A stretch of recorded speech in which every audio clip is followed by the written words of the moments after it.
I'm Haley, and this is Taya, and welcome to Haley and Taya Rip Supernatural and Start Over, and also sometimes talk about other stuff, a podcast.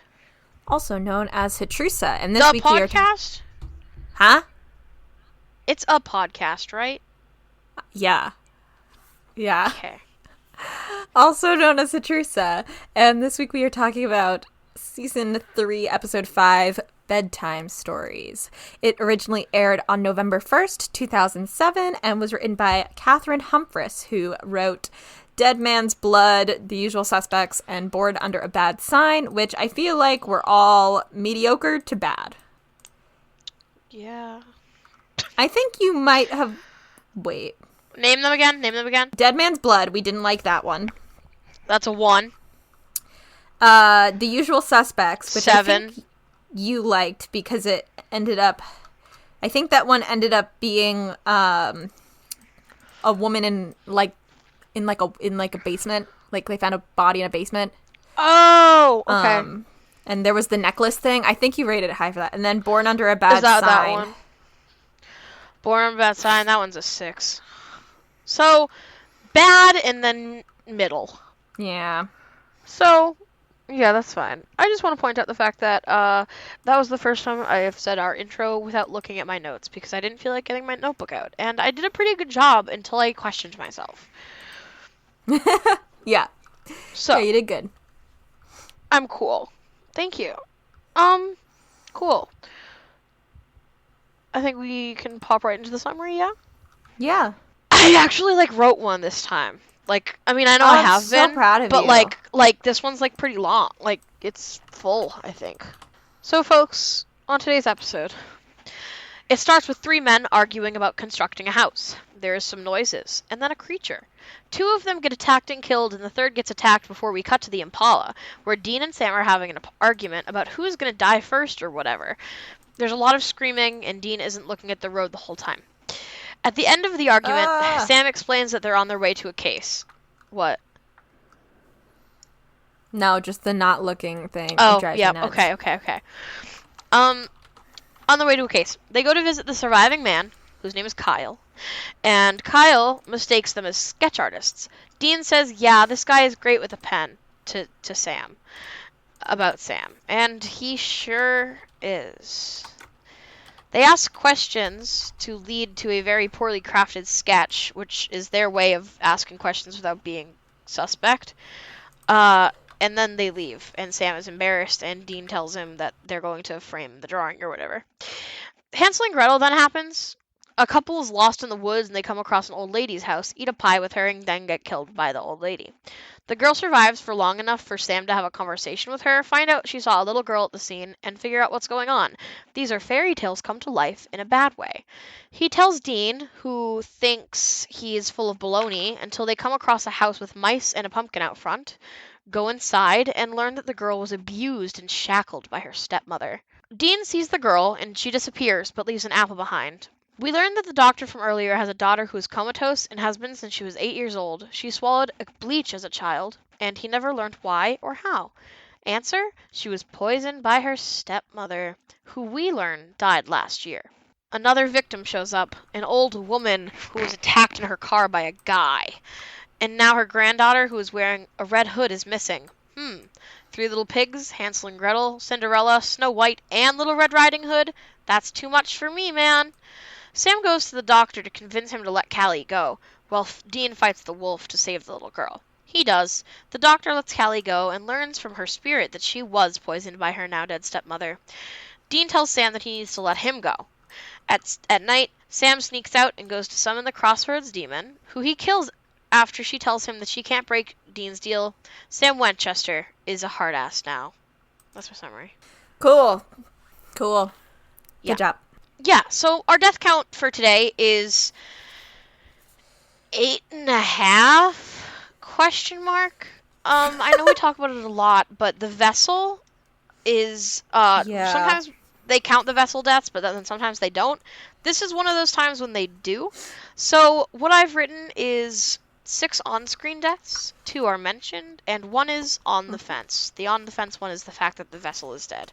So that's 8.5 deaths for this episode. Yep. Now we move into my notes, which, again, I haven't taken a lot of. I've been taking less notes. My first note is when the three little pigs are humans. Because they are. Yes. The second note is Dean saying, because I said so, is such a big brother argument. Or even just, like, adult to child argument in general. Mm-hmm. And he used it twice. Because he's funny. Then I have obsessed with them fighting about not wanting the other one to die. They are funny. Because that's what the entire argument is about. Then I have Sam really told this guy it's okay his brothers died. In the hospital with Kyle. I mean, they're not actually his brothers. They're just like, he says they're like his brothers. Okay, so they're in the hospital, the doctor place. And he's like upset. And Sam's like, it's okay. And Kyle's like, no the fuck it's not. And Sam's like, oh shit, you're so right. I'm so sorry. Then I have Sam's drawing. No way. Because just like, there's no fucking way. Truly, I'm obsessed with it. Then we skip to Hansel and Gretel. I have the note, Grandma, your knife is so sharp. Followed by, Coma Girl, hey queen. Then I have a quote line from Dean Winchester, because when Sam is talking about the fact that he's pretty sure that this is a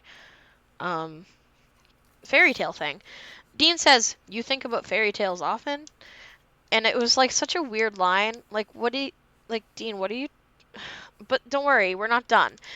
My next note is a rewrite moment where I say that our Dean Winchester would know that fairy tales don't have happy endings because they originally don't necessarily, because he loves literature. Our Dean Winchester loves literature. So what the heck? Anyway. What the heck? I zoned out a little.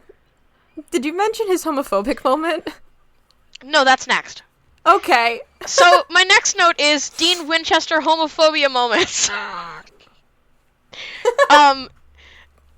Dean, while Sam is talking about fairy tales, Dean Cinderella. says, well, yes, okay, thank you. While he's talking about Cinderella, Dean turns to him and is like, could you be any more gay?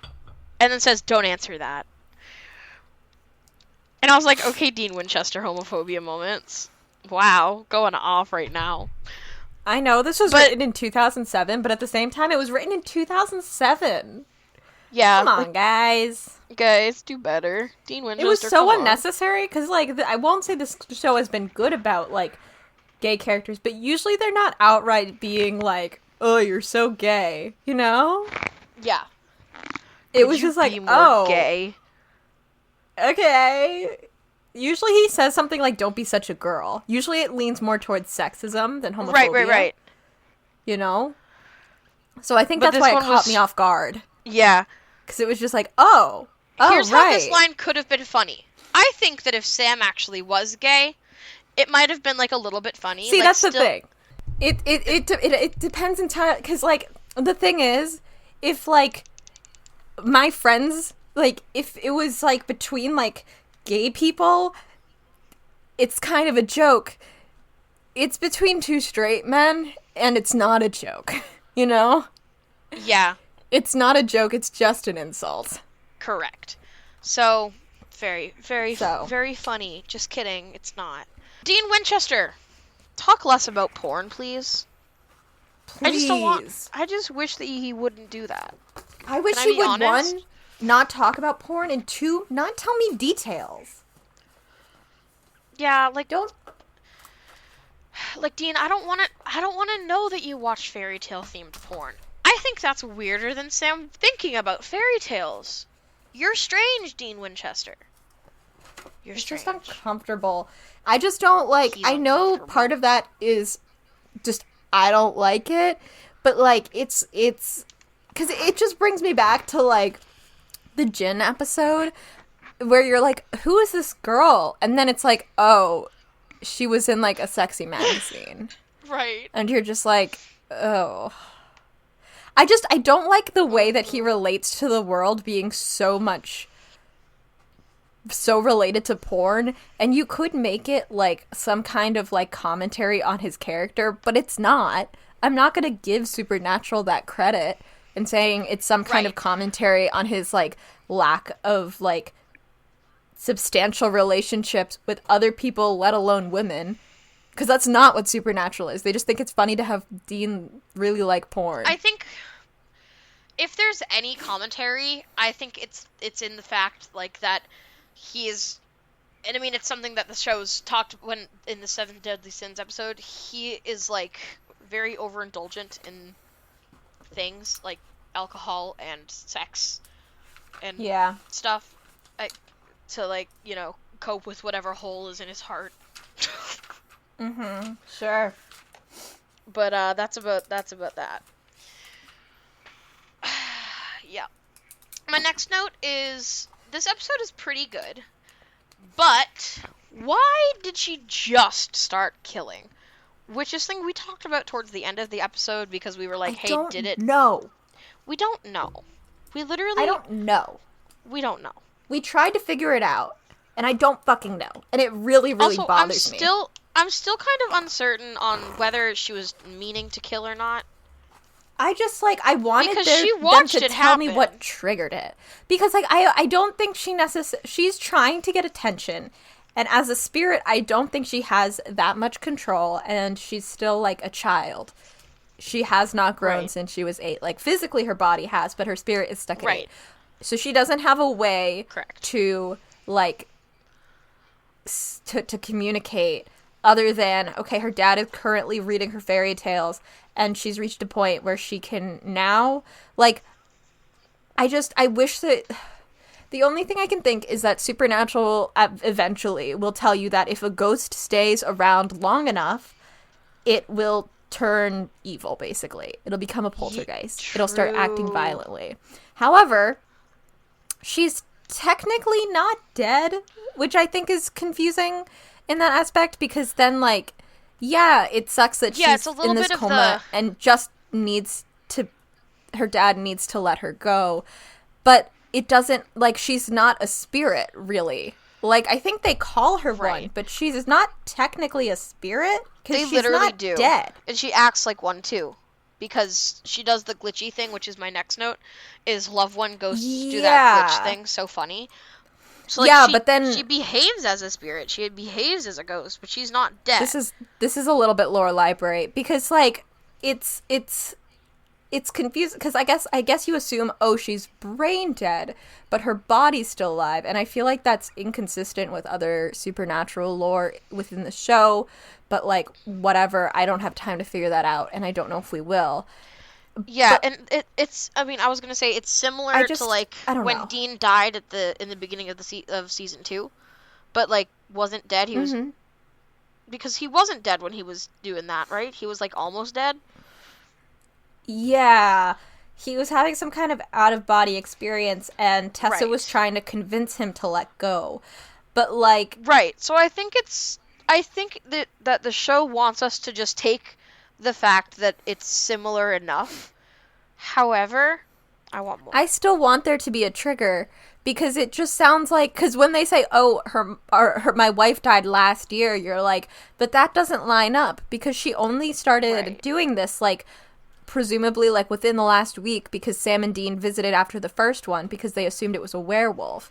Someone in the reviews mentioned the lunar cycle, and I don't actually think that's relevant, because I asked Haley, does that come up again, aside from a shitty added-in moon at the end for one of the scenes, because all they wanted to do was do a transition from an outside shot to an interior shot in the hotel room where there was a painting with a moon on it. Like... It's not because they thought it was a werewolf, but it's not. It's just a guy. It's just some dude. Because that also doesn't make sense. Spirits usually can't control, because she's not possessing them. She's controlling them like dolls. Because when the quote-unquote wolf, like, when she dies, the wolf is just a guy who has no idea that he murdered someone and kidnapped a child, which, first, what is that guy gonna do now? Did Dean not kill him? No, because remember he's like on the guy's chest with the scissors above his head. He's about to, like, plunge them in the guy's chest, and Callie dies, And he stops him because he's like, whoa, whoa, whoa, whoa, where am I?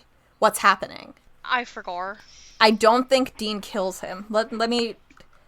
Deaths. Crossroad, Jack Emmett, Ken Watson, Killer Old Lady, Julie Garrison, Unnamed Grandmother, Callie, Dean's Crossroad Demon, and Fourth Vessel. So, not the wolf. What's up with that guy now? Because... How is he coping? Well, I don't think he remembers any of it, but the reality is if the police ever look into that attack and that kidnapping, that little girl saw his face fully. Right. She knows exactly who he is. He has a very distinct tattoo of Wile E. Coyote. Like, they're never going to talk about that. I am very curious because he didn't die.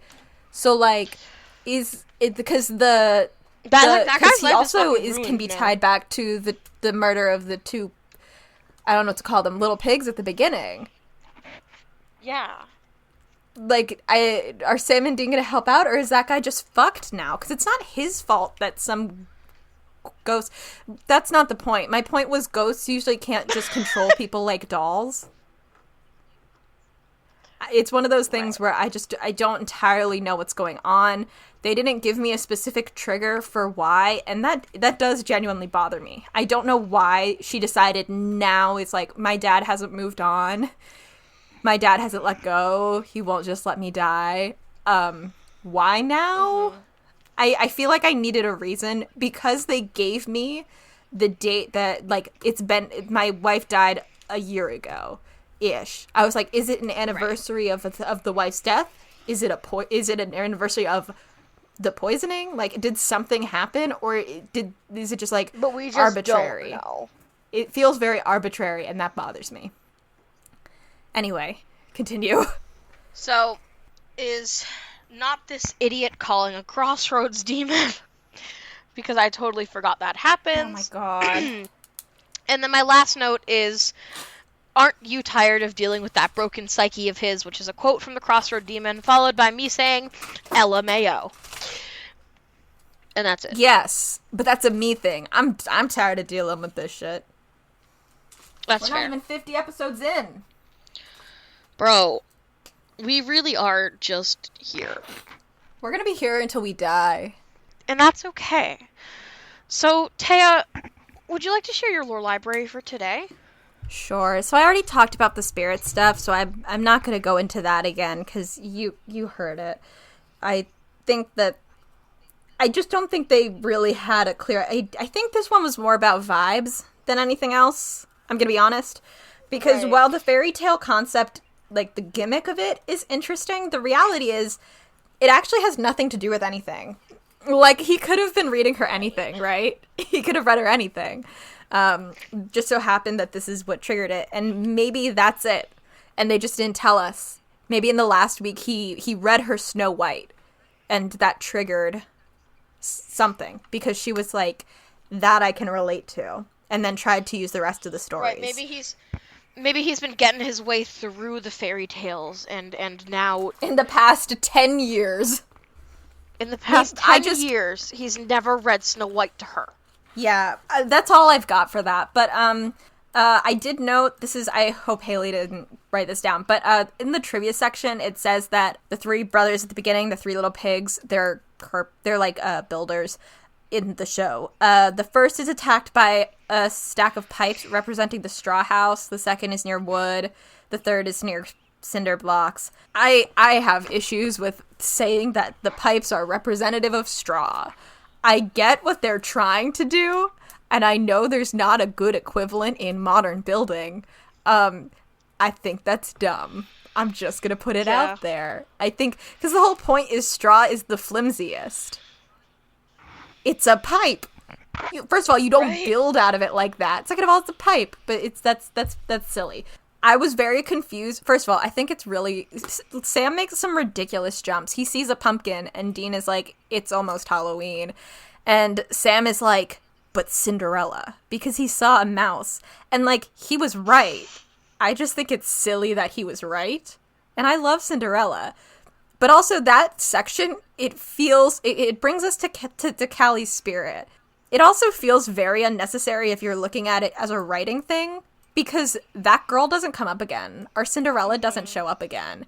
They don't talk about her again, really. They're just like, it happens, and then we move on, and I think that's really... I don't think it's great, because she is a victim of very, very serious physical abuse. Like, she's been beaten and handcuffed and just, like, left alone in this home, and, like, her wrists are all bloody, and... I just, like, that, it seems like it should have been something, and it never comes up again, and I don't like that. It's, like, a filler scene that should have been removed. I think that they should have found a way to insert, like, little spirit girl literally any other way, because it's, like, but why did you bother? Was it just because Cinderella's, like, well-known? Because it, like, I feel like it should have been inserted more into a different one, because, like, it feels disconnected. I don't understand how she created an apple, like, that actually is tangible, that they pick up and carry around, and, like, take off the scene of where it came from. Did she, like, it's just weird. It's just, like, not something we've seen done before, I guess. I was just like, I guess, why not? Sure. I don't know. I did write down that I felt like the Callie storyline wasn't actually explored well. Because, like, we don't have a motive. We can assume jealousy. That's what it is in, like, the Snow White story, right? Like, it's jealousy. It's either, like, she's too pretty. Why the stepmother poisoned her. Or, like, she wanted to spend more time with the dad. It just comes across as, like, well, I know it's like, oh, we're at the end. We're joining them at the end of the story. Like, the stepmother's already dead. But it just feels like so, like, not explored. I feel like that's a lot of this episode. Right. Like, a lot of it's just not explored. The offer that Sam and Dean give us is Munchausen's by proxy. Huh? That was... Did you miss that part? You cut out. Sorry. The excuse, like, the reason that Sam and Dean give us in the show is, that she had Munchausen's by proxy. I did miss that. Oh, really? Yeah, I don't even know what you're talking about. Oh. They mentioned it at one point, and I don't remember when or, like, but, that the stepmother could have been experiencing Munchausen's by proxy, and so she was deliberately poisoning her to, like, get her, like, sick, but then she went too far.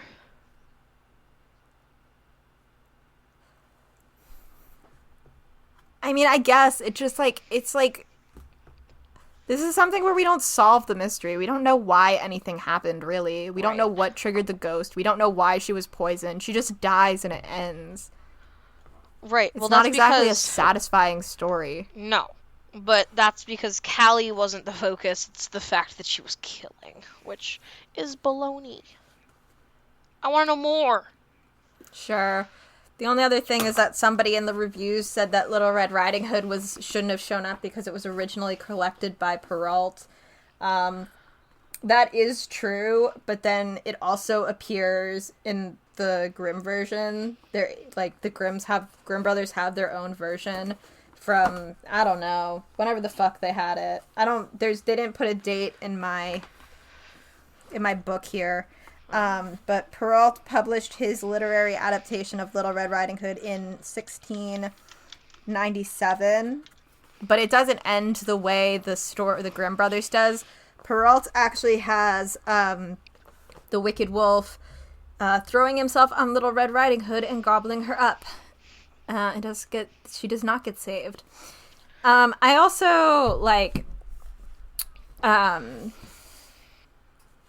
tried to look up, because we mentioned this in the reactions, that the Grimm brothers added, like, darkness to their stories, and I got very mixed responses, because the reality is that there were a few people who collected these oral tales, and the thing about oral storytelling is that it's very fluid, so you can't call anything an exact, like, oh, this is the original story, because it's everyone telling the story very differently. It's like a big old game of telephone.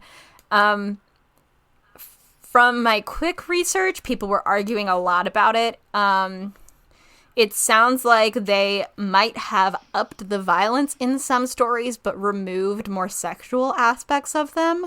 Love that. So, like, but other people think that they softened them, like, significantly, and other people think they added both.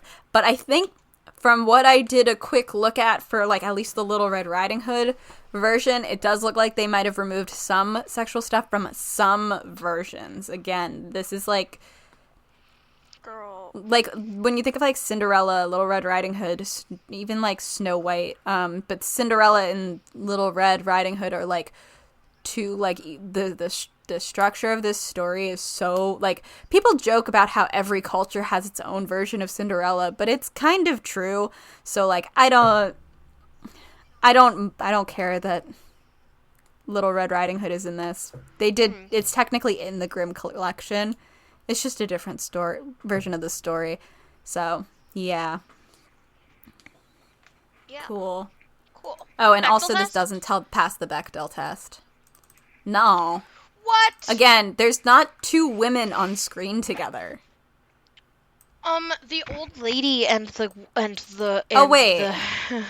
But she's not named, is the thing. No, she's just There's killer not old two named lady. women on screen together, so... And also they don't have, like, a conversation. They don't have a conversation. There's also a man there. And then she kills the old woman, so... So true. And then she dies. No, Off screen. Yes, she does. Does She's listed in the dead. Oh, no, yeah, she is. Sorry. I was like, does she? Listen, I was also trying to look things up while we were watching this. That's okay. Cool. So, let's move on to our last sections, plural. Mm-hmm. Crack shipping is not applicable for this episode. I thought about it, and then I was like, nope, it's not applicable for this episode. So it's not applicable for this episode. Today's episode is brought to you by Grimm's Fairy Tales. There's no music. There was no music, so. And our wiki section. Today my favorite thing on the Wikipedia, the fandom wiki, is under errors. It is the line, during Dean's fight with the man that was the big bad wolf, several animal sounds could be heard. Several of these were big cat sounds, such as cougar roaring and low growling. I think that's funny. I think it's really funny. I'm not surprised. That they didn't They use the right tend to animal mix sound. up animal noises anyway, but I do think it's funny that someone was able to identify them and then was like, I'll put that on the trivia. But yeah, usually they don't use like the actual animal noises because people have a different we have our preconceptions about what animals sound like is like not true. Like a bald eagle does not sound like that. I believe that's a recording of a golden eagle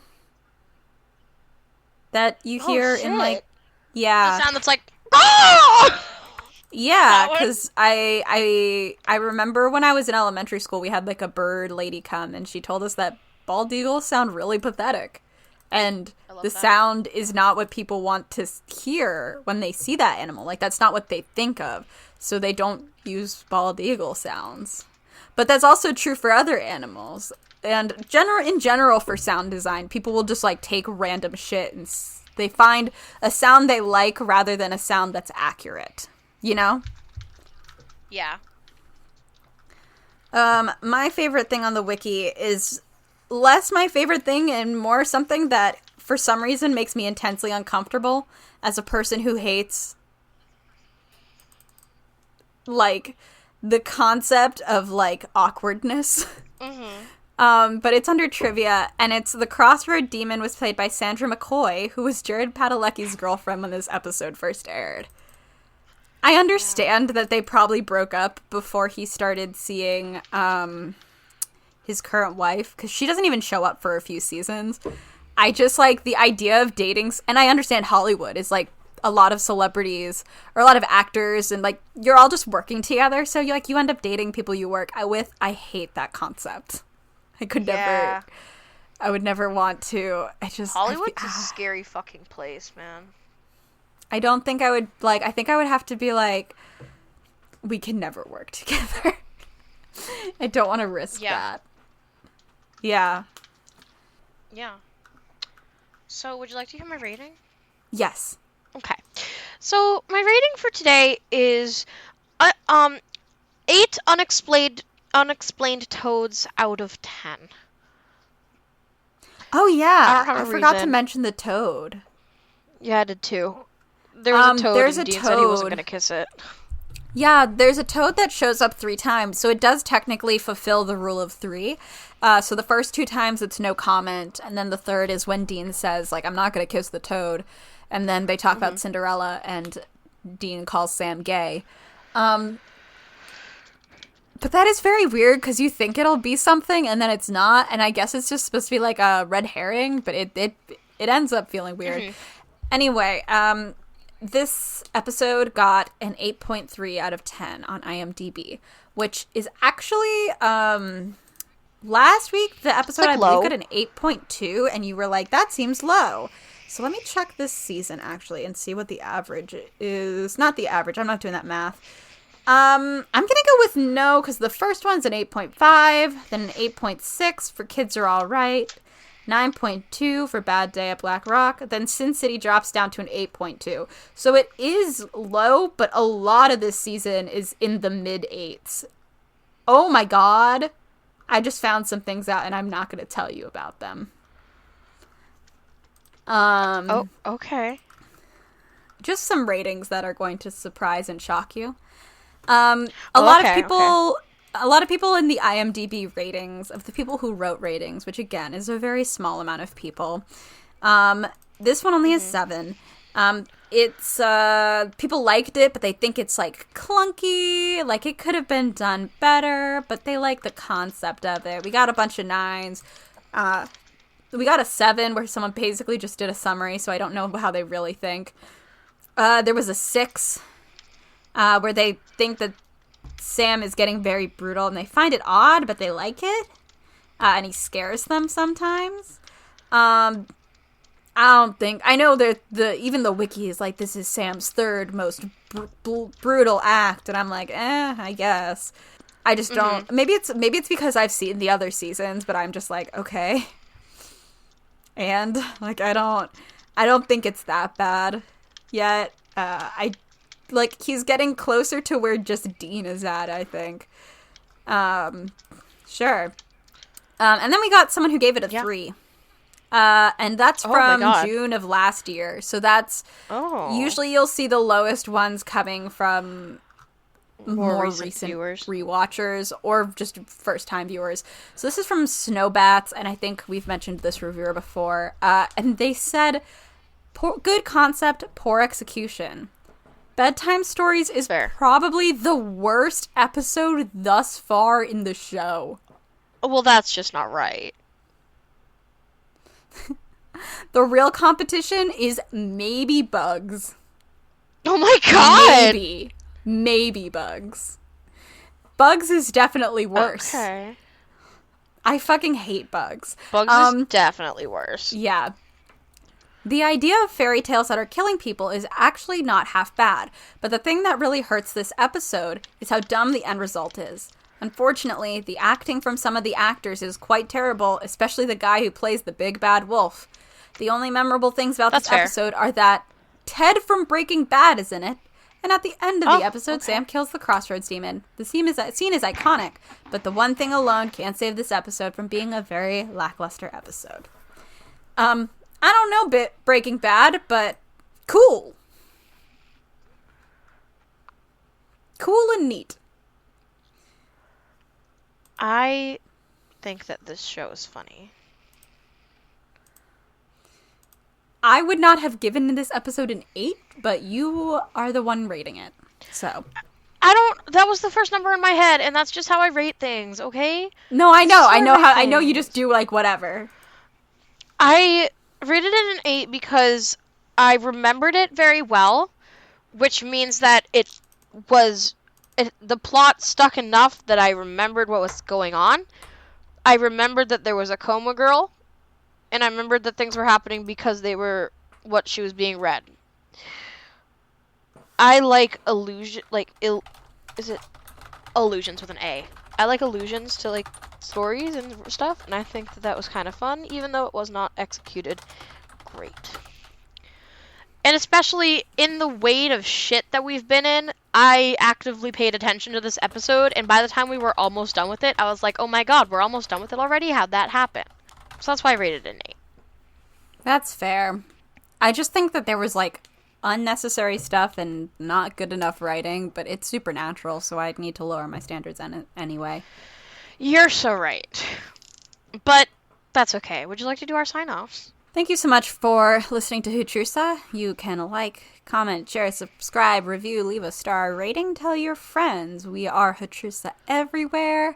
And I think next week I'm going to finally get back to downloading like old episodes off of SoundCloud and getting them up on YouTube.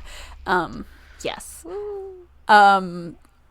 I'm trying to think of anything else. I'm, like, going to try to use our social media more because, like, I don't know how else people would find this, but, like, I just suck at it. So if, like, you want to interact first so I can figure out things to post, that would be super cool. If not, I'll figure it out. I don't know. Maybe I'll just show up at Haley's house and force her to start cooking from the Supernatural cookbook.